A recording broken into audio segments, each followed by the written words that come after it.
Hey, what's going on, everybody? Welcome back to Lineage Break Live, a Grand Archive TCG live show. I'm your host, Tired. With me, as always, is Trusty Steve. Thank God. Hello. I like to be in this side of the table. Hi. Can is back. Can is here. Hello, everybody. Welcome in. Much love to you on this Friday afternoon. I am back in the glorious United States of America. I've had a week. I'm pretty tired. My neck hurts. It's tough, man. They talk about jet lag. I'm not a world traveler. I am now. I'm officially a world traveler. Congratulate me, chat. You have to, or else. And I feel like I was totally fine going there. Coming back has been a difficult adjustment. I've not been sleeping well, so you guys are stuck with me in my normal tired place. Yeah, everybody should play Windari. It's a great choice. Hey, listen, we'll talk about that later, but you know what? My girl, she's up huge. All right, so yeah. Hey, Steve.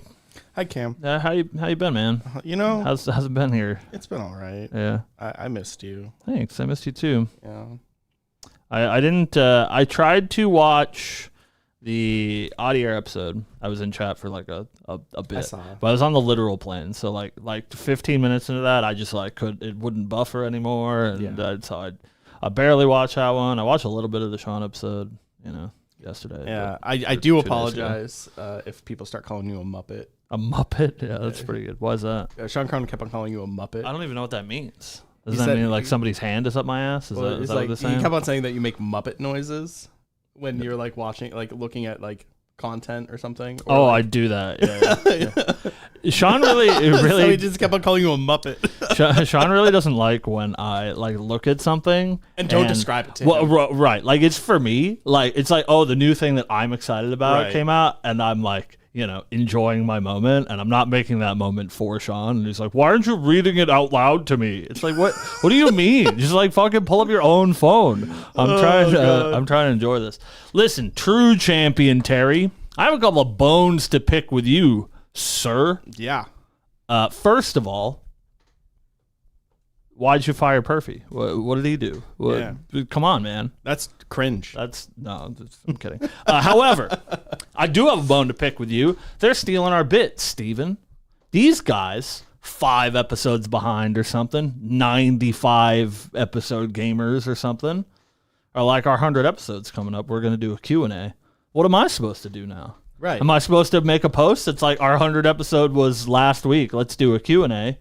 I can't. Then they'll be like, "Oh, you're just copying those goddamn true champion people." It's So, terrible. Absolutely terrible. I'm written into a box. So, thank you guys so much for watching us for decades now. This is episode 101, our Wizards 101, right here. Or I guess our Weebs 101. This is our announcement that Cam and I will be starting Wizards 101. You can join our Wizards school or whatever. That goes crazy. I will see you there. I'd like to do something special for our 100th episode, but I haven't had really any time to plan. I've been around and about lately.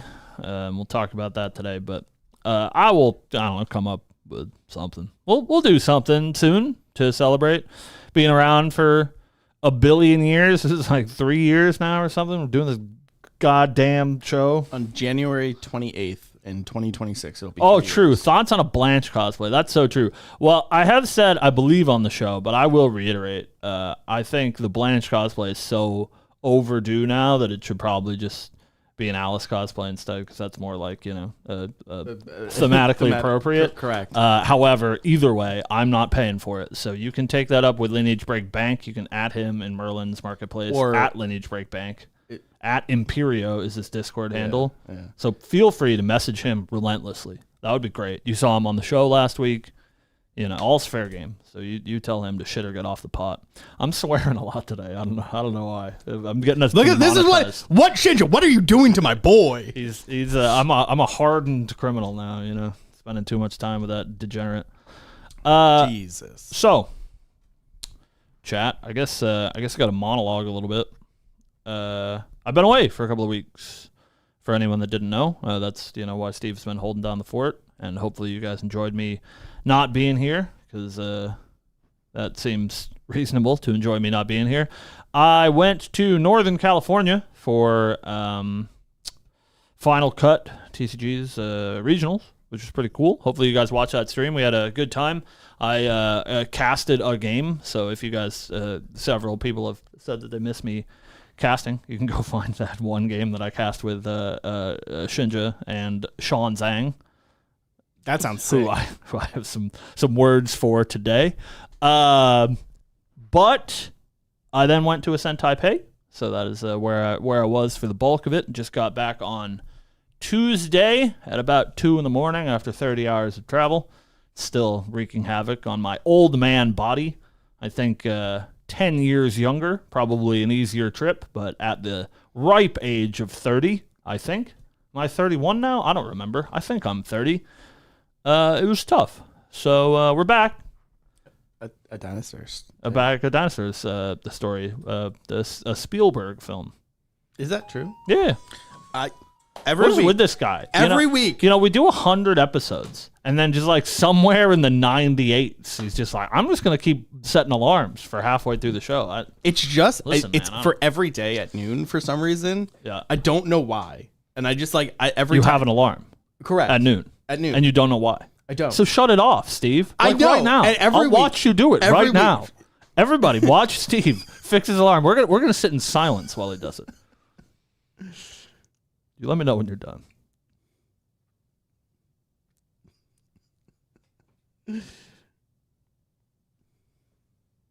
Perfect. All right. It won't happen again, chat. He apologizes. What were we saying? I'm so off track now. I don't even know. Perfy loved by all. Perfy. Yeah, we love Perfy. Everybody give Perfy kisses as he's, just lost his job at True Champion Gaming. So make sure that you send him some support. The layoffs have been crazy. Yeah, Perfy and Girthos, it's wild. GA's dying. Nobody plays this game anymore. I feel for Perfy. I wouldn't want to be him right now. I'm sure his DMs are exploding with all these teams vying for his perfectness. Yeah, I sent him our job application this morning. He was like, "Oh, I don't know, man. I've had so many offers. I don't even think I can entertain it." So yeah, that's fine. We'll see what happens. It's okay. Everybody congratulate Chess Club Perfy on his new his new team. On his new team. So I went to Taipei. Taipei was pretty cool. What they don't tell you, Steve. Yeah, this is my first time in Southeast Asia. Lovely place, Taipei, Taiwan. Mm-hmm. There's so many mopeds, man. That was cool. That was the culture shock I wasn't ready for. There's just like hundreds and hundreds of mopeds, and the thing that like doesn't compute in my brain is you're like driving through the city, right? And you would think if you are a place that has a lot of mopeds, it would be like car moped, right? Like 'cause there's a lot of mopeds. It's never the case. They're always in like hordes of like 30, 40 mopeds. So it's like you're driving down the street and you're like, oh no, there's a car in front of me. I got to weave through traffic to get up to my moped gang. And they just travel in big groups. It's very strange. That's so cool. It's like honeybees. It's like I don't get it. So I wasn't ready for that. But it's a lovely place. It's very humid. So I have a non-GA Taiwan related question. Hit me.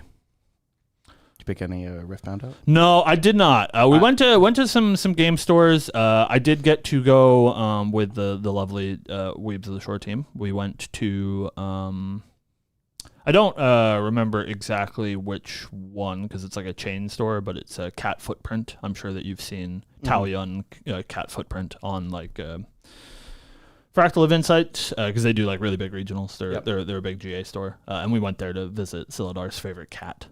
Because they're a chain store called Cat Footprint, and every Cat Footprint is mandated to have a cat on the premises as part of. And do they like shuffle them around? Well, they just each have their own cat. Oh, okay. Yeah. Assumingly owned by the employees or something. I don't know. I assume it's someone's personal cat, but maybe it's not. Maybe it's it only lives at the store. But I would assume the cat leaves the store. I don't know, man. Anyways, I'm way too. It was a lovely cat, but I went to that store and it was really cool. Lots of GA stuff. They had the Lunette standee, the one that is made the rounds. You guys have seen it on a developer live stream back in ALC, I think, at Shinja's house. Yeah. Yeah, it is now in Taiwan at the cat footprint in Taoyuan. So cool. But yeah, it was a cool store. And they did have Riftbound, but they only had the starter decks. They didn't have any booster product. And I don't care about having a Chinese starter deck. I just wanted to do a little gambling. Something strange about that game. We are a Grand Archive podcast, by the way. So I'm done with this after this one aside. But I figured out you are allowed, much like other games that have foreign languages, to play foreign language cards, but your deck has to be all in the same language. Oh, cool. Which is cool and strange. Yeah. So if you buy a single Chinese pack and you're like, oh my God, open the signature overnumber card or whatever. You're a Chinese. You then have to buy Chinese cards for the rest of your life. So It's very, very odd. But yes, it was lovely in Taipei. I had a great time. The travel sucked, but other than that, it was a good time. It was lovely to meet lots of new faces, people that I know on the internet that I've never met before because obviously they're from Asia. And so that was really cool. Some guy came up and took a selfie with me and did not give me his name. So shout out to you, Guy. That made me feel like a famous person for 5 seconds. Yeah, it was super cool.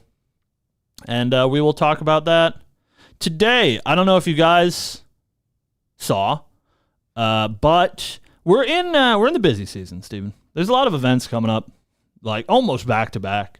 And so I do feel for the Weebs team that you can only announce so many things. There's an event in 4 weeks. There's an event 3 weeks after that. There's an event 2 weeks after that. Something like that. And then PTM. They're all very back to back. And so I didn't expect to get a lot of announcements out of Taiwan, but we kind of did. Lots of stuff to talk about. Obviously, the new ban list is the elephant in the room. But Steven, before we start talking about that, I don't know, anything you want to talk about? Been gone for 2 weeks. How you been? I've been all right. How's life? Things been cool. The show, was here. We did it. Yeah, got some B-listers on, I get it. But running the show myself, without, the once over from you. Yeah. There were some errors. Nah, you got it. It's fine. Yeah, there was a couple errors. I figured it out. Yeah. I did my best. Yeah. But for the future, for when you're traveling and I'm not traveling. Well, now you know. I know. Now you're an expert. Yeah. It's nice and easy. It was meant to work without any input. So I don't know what happened. You must have opened up the YouTube or something.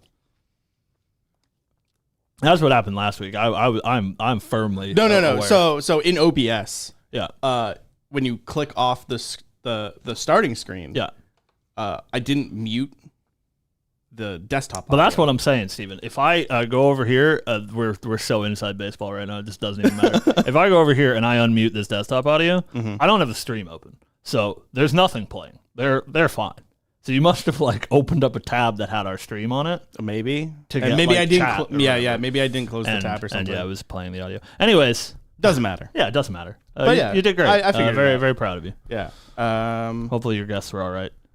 Somebody got to tell that Lineage Break Sean guy to talk into his goddamn microphone. I told him Holy, it was. I was shaking my fists. I told him it was a directional mic, and I told him that he had to talk into it. And he kept on doing this. Yeah. Oh yeah. I know. Yep. It. I know it. Oh man. So, that's why it's on an arm. So if I want to move my face, I can move. Right. My mic. I tried to. Yeah. I tried. Anyways. I tried. You can't help him. I think guests were fun. We did go to a store championship. Oh, true. We went to the Armory, which is in Fairhaven. Fairhaven. Yeah. Shout out to Danny at the Armory. Was it? Yeah. Yeah, we did well. Nice. One Lineage Break Tex in our chat, and our that guy wins everything. Yeah, that guy won his Surveil the Wins. He's our Caben Schwarzentuber. Correct. Sure. Yeah. Just mute your phone. I just did. A great way I just did. Yeah. One Caben Schwarzentuber. Yeah. Or Tex yeah. rather. Took Same person. I've never seen. Took that event down. It was very Lineage Break pilled. There was a lot of us. Yeah, there. It was nice. We're the local scene, right? Yeah. But I came in 6th out of 17, so I was doing pretty good. Not bad. Playing Oblation. Played Oblation. Rest in peace. Yeah, rest in peace. Lost to Fractals, which was a throwback. Well, it's back now, baby. And you guys like last format? I lost to Luxem. Yeah, that deck sucks. I'm not getting off that hill. I don't get it, man. I think I just I had buns. I think I am the exact opposite. Yeah. I think we said that deck sucked, and I think that deck is still really good. Well, it's a very and the reason why I think that deck is still very good, and I was very vocal about this, and I have been very vocal about this. I think Incapacitate is probably the best card in the game. Oh yeah, because it is a norm element hard counter that no other deck Yeah, card's really good. I agree. All other hard counters in the game are all advanced element. Yeah, lots of people play it without the class bonus. Correct, because it's so good. Like Jin and all of them, right? I don't know. Rest in peace. Yeah, rest in peace. But that was my takeaway is I think Incap is a stupid card. Yeah.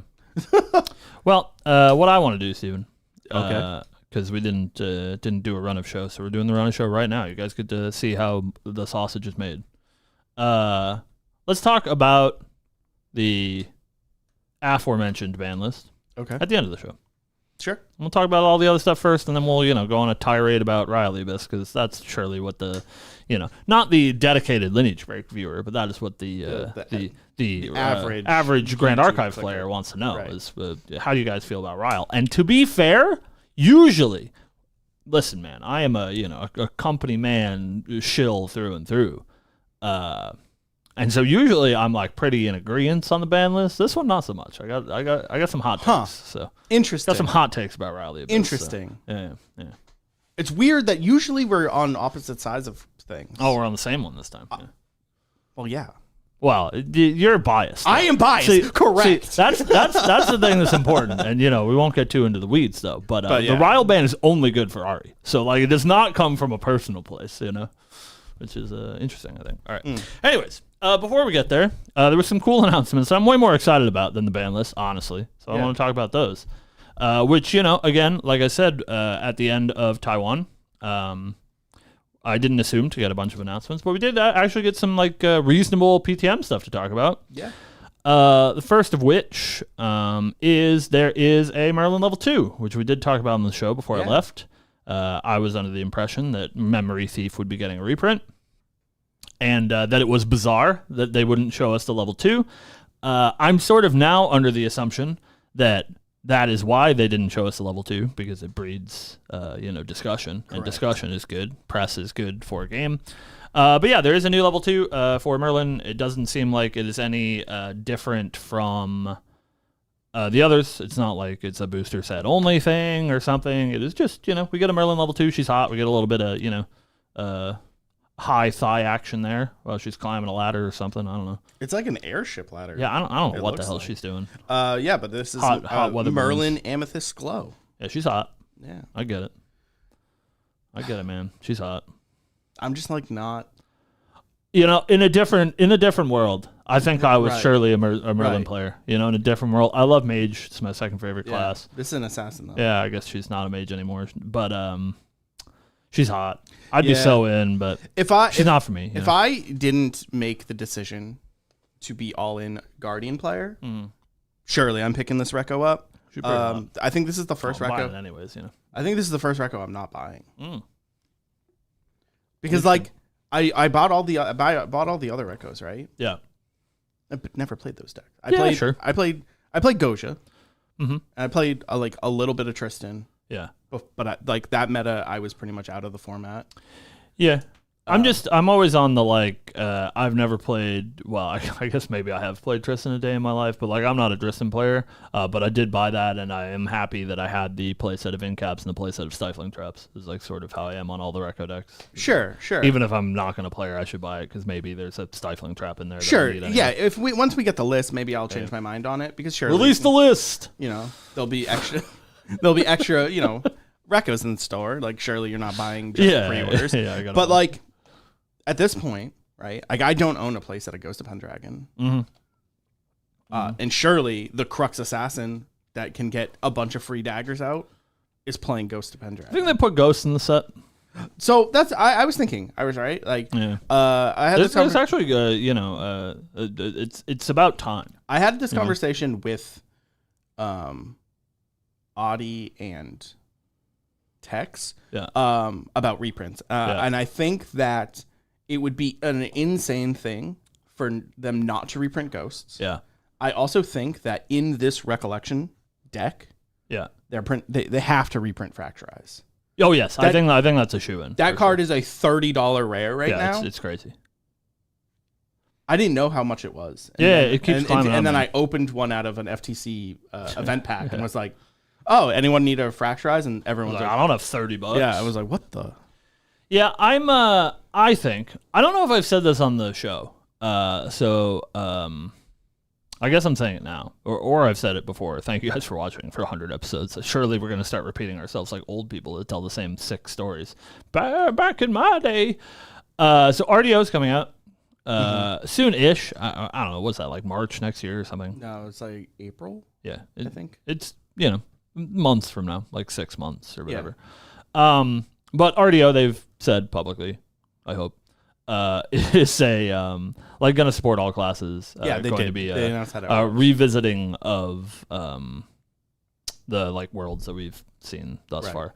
And so I assume we'll have a lot of reprints in it. Me and one Proxia's Codex Lineage Break Trevor are of the mind that eventually, and they have said on record eventually, we're going to have some sort of rotation for Grand Archive. That's just the way the card games go. I'm sorry to burst your bubble if you're out there and you don't think that games need to rotate. They do. It's not going to be with RDO, surely. They said that it's like a year 4, year 5 thing. But what I think, and me and Trevor are in agreement on this, is that when they rotate, it will be like set 18, and they will rotate everything before RDO. So like you will get the past year, and they will rotate at set 18, and then they will do that every capstone set or whatever they're calling it will be their rotation points each year. And so I think that puts them in, if this is the case, I literally don't know. But if this is the case, it puts them in an interesting spot where I think RDO will have a large amount of reprints, but those reprints, theoretically, if that is their plan, will be in the new standard format. And so like the question is, to get back to the topic at hand regarding like Ghost of Pendragon, which is obviously not a powerful enough card to get banned, but is an absurd card and always has been. Yeah. Like throughout the history of the game, is like it's pretty reasonable to reprint Ghosts in RDO, the reprint set, instead of having to jam it into PTM. Merlin will have just come out the previous set. It's okay for Ghosts to be expensive until the next set. I think that's fine.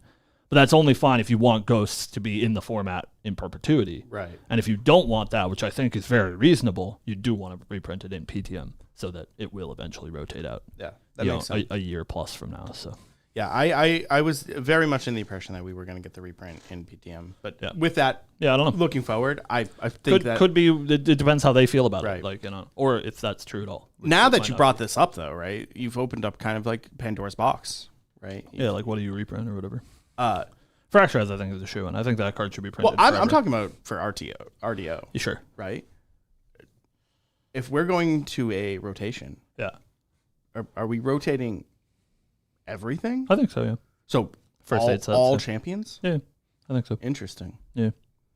It's just like sort of the way that things have to happen. Right? Yeah. We get so many champions right now in the game. There's what, like 30 or something. Well, it's a large amount. My issue, right? Yeah. Is that you do that, and then all of those CSRs become useless. Yeah, they've been pretty vocal, I think, about standard not, like a game not being worth rotating. Shout out to you, Lorcana, unless your legacy format is good and supported. So, like, as long as they're supporting the legacy format, and we have Pantheon, the new casual format coming out too. Sure, yeah. As long as you support the older formats, I think it's fine. But I think it is naive for me to assume, CSR owner or whatever, that like I'm going to be able to play this lineage of Arisana forever. Like surely things have to change. Yeah, I understand. But yeah, I think as long as they support legacy, it's fine. And I personally, coming from a Magic background, I'm a big legacy fan, and I'm like, or even Flesh and Blood does the same thing now as well. I'm very excited as like an RE player, just as an example, for them to like rotate the game. RE is no longer standard legal, so they can like print into standard some like just absurdly broken card if you get to play Ari, but it doesn't do anything in standard, right? Which like gives you a really cool like power bump in Legacy. I think it's really really cool. Okay. I love that stuff. So that makes a lot of sense actually. And they do that in Fab a lot. Which I think is so. What really you're cool. saying is that I won't have to worry about my CLs. Yeah. Well, it's like way easier to print broken cards if it's in like the format where Reckless Conversion and Sword of Avarice is legal, right? Like if there's no ban list or whatever, you can just like give people absurd stuff. I think I think to be fair, if there is a legacy format, don't ban list for the first couple months. Yeah, see how it shakes out. That is the MO for sure. Yeah. So. But moving on from.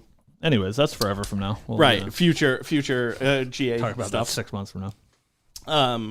At Taipei, they also revealed a new collector rare printing, so cool. And holy, these look nice. Cool, so there are stained glass window element sites for each of the advanced elements. Yeah, and they look so good. Yes, they're super super cool. I think don't be mad at me, weebs. I think I'm pretty good at knowing where the line is. They did at Taipei have some test prints of these cards, not with the like final version or whatever, but some test prints of them, and they look so cool. You guys are going to be really really thrilled with how they look. I think they're super super sick, and I can't wait. I am buying all Tenor, a play set of Tenors for 200. Yeah, you're gonna have to snake those out of Poro's cold dead hands. I think Poro already has them for sure. But I think they're super cool, and I think Sil made a tweet about this. They are they're sort of like they're like CR plus, right? Like they're the same rarity as a collector's rare. They're 1 in 15 boxes, but they don't take that slot. So, like, theoretically, if you open 15 boxes, you should open a CR and one of these, which I think is really cool. It does add, it's sort of, I think, obviously very akin to ornaments in FTC, but there was a lot of ornaments in FTC. It was like every 3 boxes. So you would, like, be like medium excited when you opened one, but if it wasn't a Quicksilver Grail, it wasn't, like, exciting. Right. It was like, oh, that's cool. I opened a $20 card. It's not a QSG. Right. But I think this will... make the opening experience way more fun, and it will also be way more rewarding for the non-Giga Whales, where like if you buy a case, a like normal human amount of Grand Archive to buy, which is even a lot. Like you shouldn't feel expected to buy a case of product. That is a lot.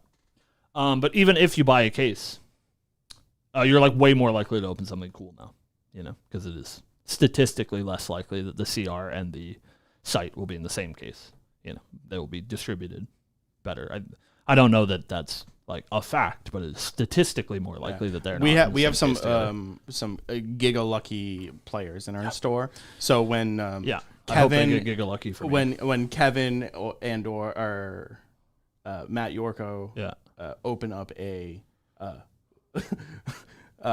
stained glass and a CSR in the same pack. The same pack, yeah. It takes up the foil slot, but does not take up the CR slot. Right. So it's sort of akin to the like the foil URs from DTR, which were a lot more common. Yeah. And I think this is a step in that direction as well to like give you more medium things to be excited about. But I think these cards are going to demand a pretty reasonable premium. I think there will be less than the Chase CSRs, but more than the average CSR. I assume they'll be like $200 to $300 a piece, depending on which one, the playability, or if it has Merlin on it. Right. So like the Neosite one, you can sell for sure. You can sell to me for $50. The Arcane ones I'll pick up for 20s.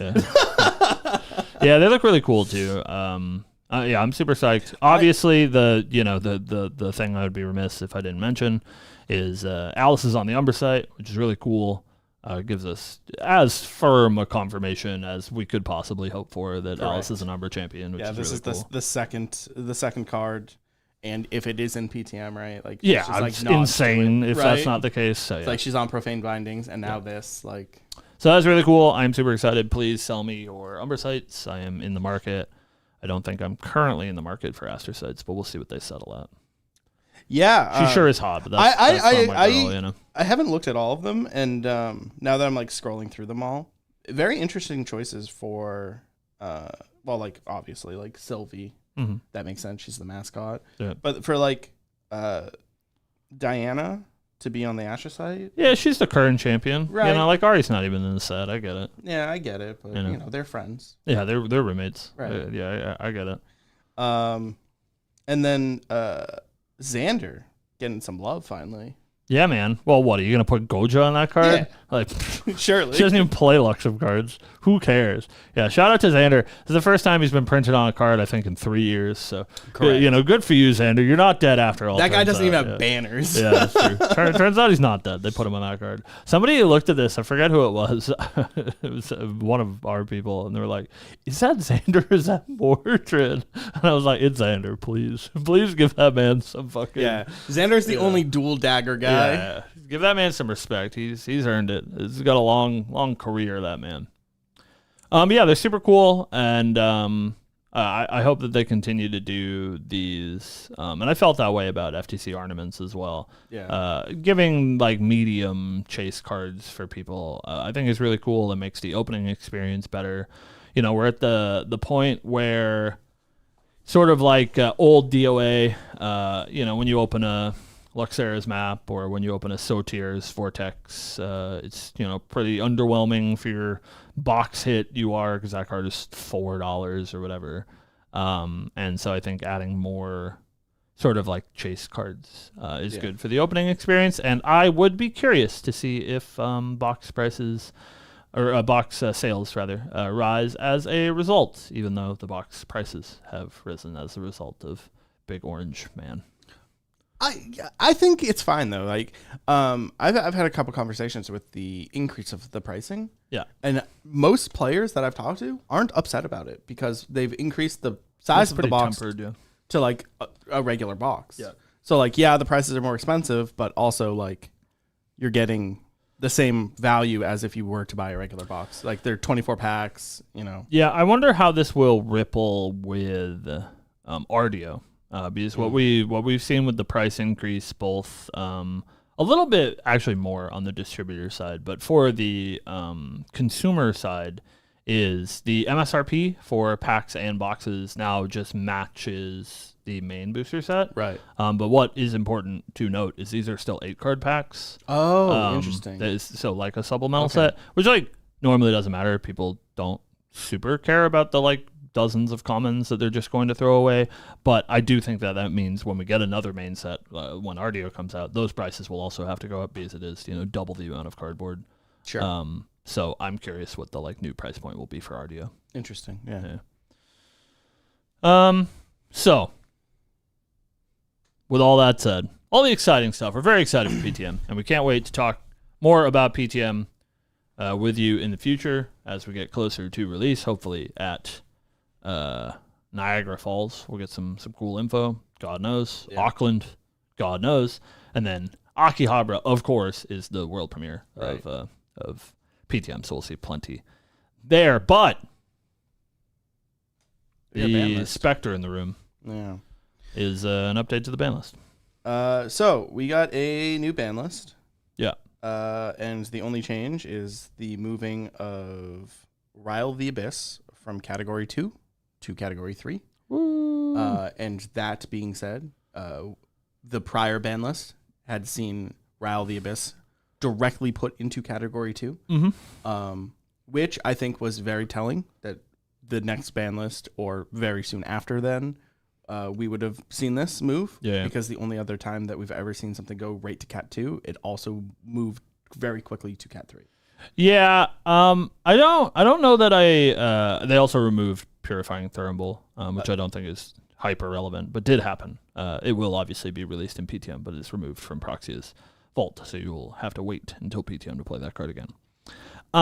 Yeah, I didn't think that it was necessarily like a sure thing that it would get moved to Cat 3. We do have some cards that are on Cat 2 that have been on Cat 2 for a while. I do agree that getting moved directly to Cat 2 is usually pretty indicative that the card is potentially unhealthy. But I think, you know, obviously they waited until Taipei to see how things shook out. And I believe they said this in their, like, you know, blurb about why it got banned, is that they, you know, with a fresh meta, they didn't want to ban things too hasty, give people a couple of large-scale events to try their hand at this Rile meta, and then they wanted to sort of swiftly fix the issue while the season still has plenty of breathing room, as we have several large-scale Ascent events coming up for the DTR season before PTM comes out, and they want that format to be able to flourish a little bit. So. Yeah. So what the company specifically said here is Rile the Abyss is a card we paid close attention to since the release of Distorted Reflections, and has several reasons we'll cover that went into consideration for this ban. Firstly, we observed the community sentiment towards Rile and factored this into our considerations. In the past, we have banned cards that, while not necessarily unhealthy in other respects, do generate play patterns that create points of frustration for players in various ways. For Rile, we noted a popular sentiment that it may decrease the skill expression of players in the matchup and makes more games dependent on luck. We want to provide an environment for the game where skill expression is valued and rewarded. Secondly, we appreciated the emergence of level 3 decks that incorporated Rile package and thought this was a healthy for the meta. However, we believe that these decks can still exist and perform well without Rile the Abyss. Thirdly, we are electing to ban Rile now opposed to an earlier or later ban. This reason comes in two parts. One hand, we didn't want to ban the card so quickly going into Boston and Taipei. On the other hand, we wanted to ensure that players had enough time in the remainder of the season to create new decks and test new ideas and move along towards the season's capstone at Akihabara. We respect the time players put into the game and want to ensure that players had sufficient time to prepare. Yeah. I don't know, Steve, you want to go first? So I have some thoughts. I am very biased, as we mentioned earlier in the show. Yeah. And this Rile the Abyss made my boy CL playable in multiple decks. They are doing very different things. Don't get too choked up. It's gonna be okay. Yeah, I'm gonna cry. I'm sorry, guys. Doing different things. Like you have the Oblation deck, where you are a burn deck, combo deck. You had like a mid-range deck, and then you had the Sean Zhang monstrosity deck. CRT. At Taipei. So a lot of these strategies were viable because you are putting yourself to an influence level at level 3 and seeing the cards in the deck that are required for these strategies to work. Rile the Abyss made that possible. I do believe that Rile is probably an unhealthy card for majority of players, specifically because it makes the other elements feel bad when you're playing, right? Like Water just had its version of Rile banned right before this, and effectively was out of the format because as soon as they sat down and their opponent resolved a Rile, they lose. I think win decks very similarly, besides Tristan, because Tristan is just a cantrip deck for the most part. So they're never losing influence, unlike other decks. So I think the ban was healthy. I think keeping your player base happy is also important. And a lot of people were very down on the game because of Rile the Abyss. We've heard many players complaining about it. So I think for those reasons, I understand why they banned it. However, I think it might have been too hasty. Yeah. I want to preface any of these thoughts that I have with the I don't know how to make a card game. Card games are hard, and obviously no one in the world has as much information as the development team has, and I do firmly believe that they are a relatively proactive development team, and I think that there is something to be said that they know what's coming in the future. They know what PTM looks like. We don't, and maybe in that environment, Rile only has room to be more unhealthy, and I sort of assume that to be the case. Obviously, Spectres is an archetype that we just introduced, and assumingly we'll get more support in PTM, and that does lead to Rile being a potentially more dangerous card. However, I agree that keeping your player base happy is important.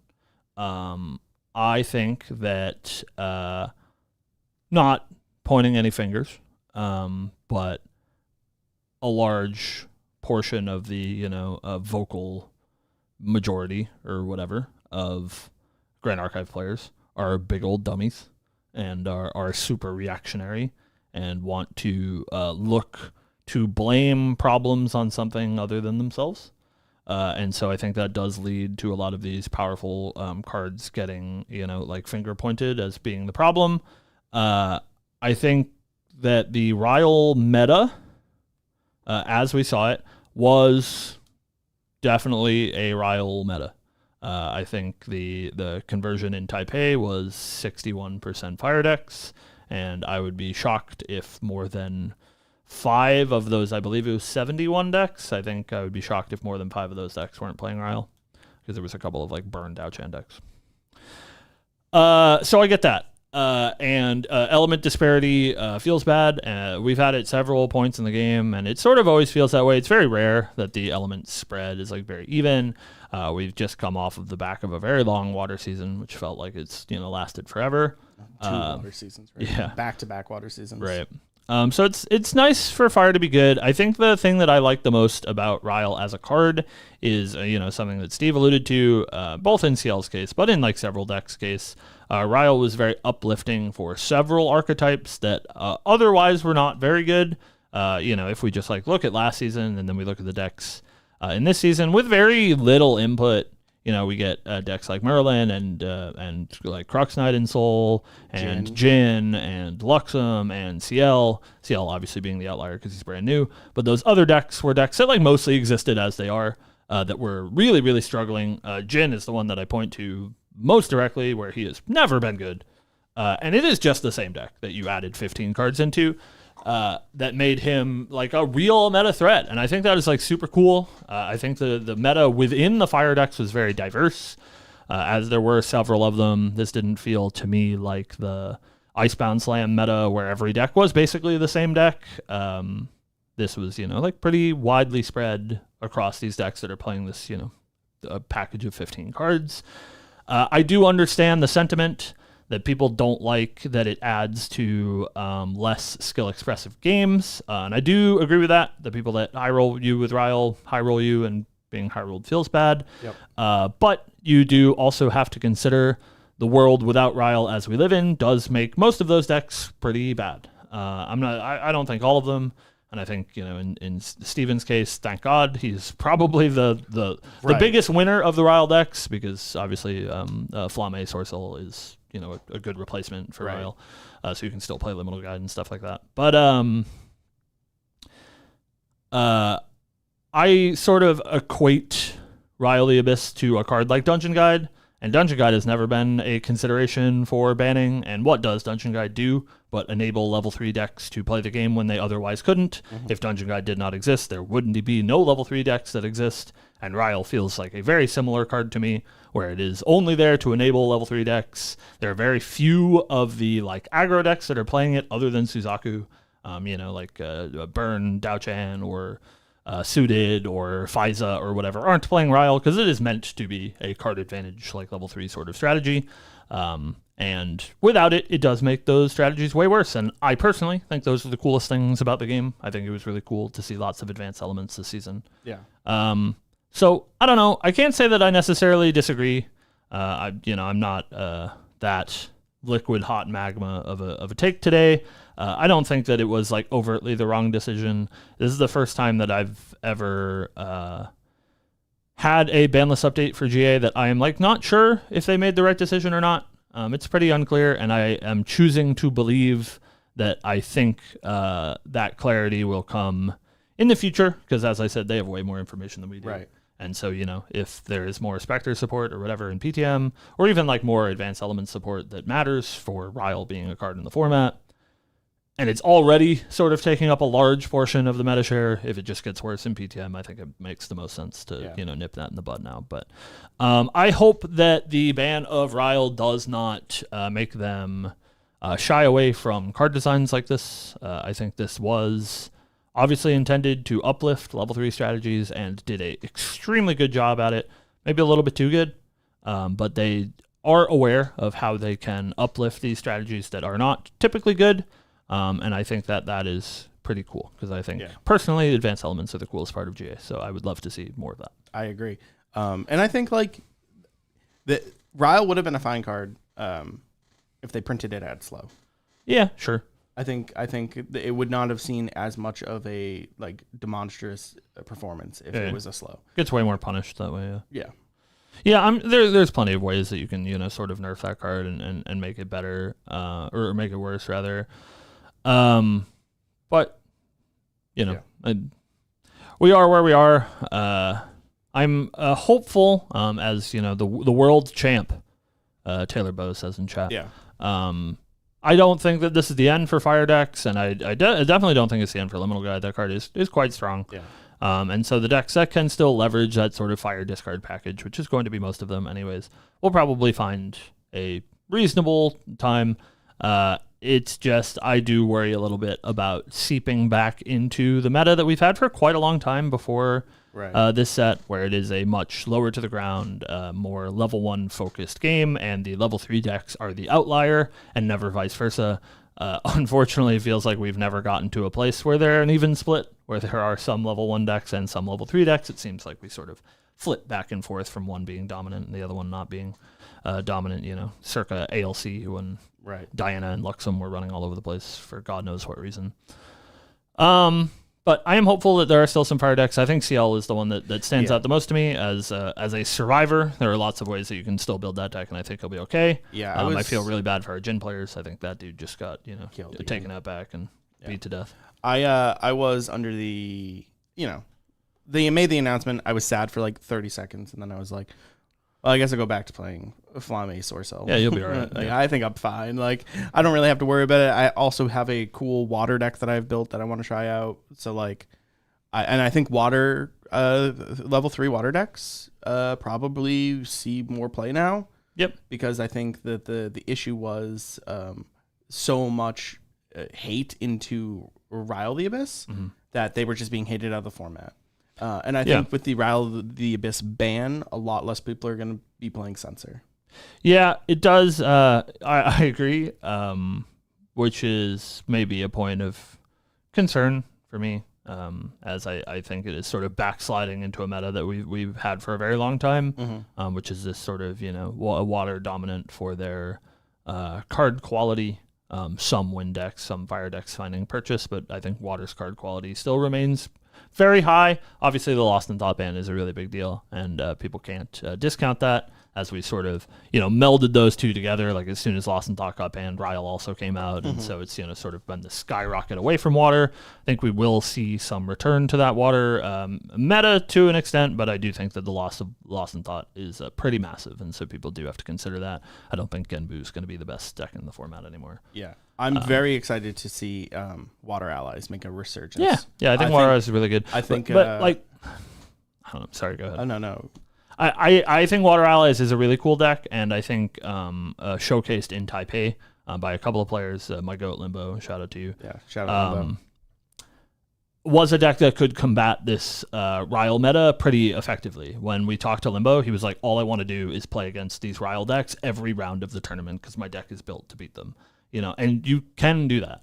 And that's the part that I find a little bit disappointing, is that it feels like people were adapting to the meta, and just as that sort of wave of adaptation was coming, we got a ban list, and so it doesn't matter anymore. Yeah, I do think that deck is still quite good, especially in CL. Aqua, Fire, Seneschal, or whatever that card's called, is like cursed good. Yeah, and so I was super negative on that card, and then I did play. 3/4s are big, man.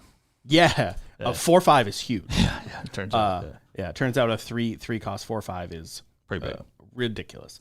And I was pretty down on the card because historically hindered allies are pretty bad. Shout out to Lancelot. Shout out to Lancelot. The homie. But then I thought about it. I'm like, 3/4 big. 3/4 big. It's really hard to remove. Turn 1, yeah. Yeah. So you just play this in turn 1. Yeah. You hold the Song of Prosaic game Correct. on. Yeah. Correct. Turn 2, you wake up. Now you have a 3/4 Outlook or whatever. Right. Yeah. Sick. Yeah. So we will see. I'm excited to see, especially what Niagara Falls brings, as it is a new fresh meta. Even though we don't have new cards, it's a new fresh time, and I'm hopeful to see some DTR strategies make a resurgence. Personally, were I playing, obviously I do not play anymore, but were I playing, it's a pretty good ban list for your boy. Or your girl. Windari's up big. I think Astro Diana is up huge, massive, and those are the decks that I've been playing. So that's pretty cool. I think we will see some more water decks, some less sensors, and I think it'll be interesting to see a change. I just hope that we don't backslide into familiar format, because personally I think the last few formats before DTR were not the most exciting. I agree. I do hope that people don't jump back onto fractals. I think they will. I think that deck is still quite good, and you see, even in Boston, some very talented players still playing fractals, because that is a deck that you can still leverage if you're a talented player. And I feel like the matchups that were bad for that one were the Rile decks, and so now with them falling by the wayside, you're just fighting against Tristans all day, and that's not so bad. So we'll see. We'll see. I think you will see some fractals back on the table. Put that Safeguard Amulet back into your deck.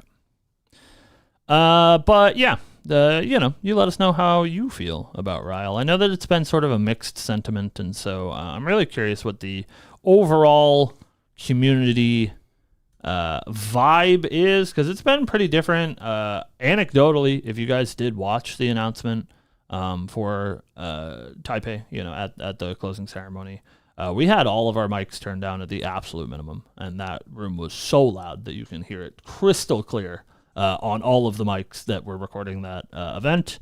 They are really excited that card is banned. So it is very clear, at least, that small microcosm of SEA, how they feel about it. And I feel like... I think it's really hard to say small, 600 person 575 person event. But I'm curious to see, how the West feels about it, and what the general sentiment is, because it does seem like it's been the most split of any of the ban list discussions. Obviously, we talk about it every time on the show. Everyone that has ever happened, you can find us talk about it, and I'd say that we're usually pretty cut and dry on how we feel about it. And this one's a little bit wishy-washy. Yeah. So I think the only other one that I felt wishy-washy on was the Avarice ban. Yeah, should have let it. No, was the Erupting ban. I was a very staunch hater of Erupting. Yeah. It did feel weird at the time. Yeah, and I am sort of the mind that I think this one will feel the same. Yeah. Because I agree that Erupting did feel weird at the time, and I think I made that same argument then, that it's like, this is not a ban for now, this is a ban for the future. Right. The deck is like medium problematic right now, but they know that something's coming, right. And we knew that was the case. Yeah. Or we know now that is the case, right. For Erupting, and it might be the case in this way as well. We'll see. If you're like, oh wow, look at that, Rile would have been really good with this card or whatever, right. And you're like, oh yeah, maybe that every time I open up a Sly Songstress, I'm like, would have been kind of sick, huh? This is the reason why Erupting's banned, huh? Right. Yeah. Yeah. There's no way Erupting could stay around. Yeah, I agree. It's unfortunately a really cool deck. I'm actually a big Erupting fan, but I understand why it's gone. So you got to wait for your Legacy format eventually to play Erupting, and that'll be pretty cool. So that's about all we got. Yeah, it's good to have you back. Yeah, I'm a yapper. I like yapping. Yeah, and being that guy and the yapper guy. Yeah, being the yapper guy and not being a yapper guy, it's tough. Yapping's hard, man. So it's a learned skill. The yapping. Yep.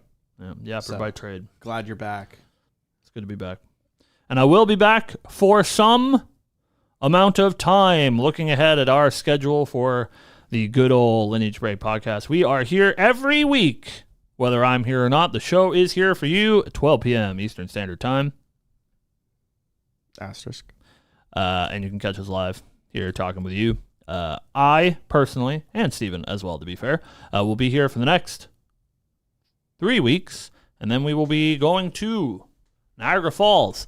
Unclear, maybe we can sneak a show in. Do you know when you're going up yet? Have you decided? I think we're leaving Thursday. I don't know who's driving, but I think we're leaving Thursday night after I get out of work. Okay. Maybe not then, but I was saying we can maybe sneak in a show on Thursday. Have you figured out your Friday? travel plan? I'll be. We'll figure it out. I'll be there already, but Friday, obviously, I'll be busy all day. So. Yeah. We'll figure it out. Maybe Friday night. Who knows? Yeah. We'll see if we can sneak a show in. Maybe we'll do it earlier in the week before we leave, something like that. Yeah. But we will definitively be here for the next 3 weeks. So we appreciate your viewership.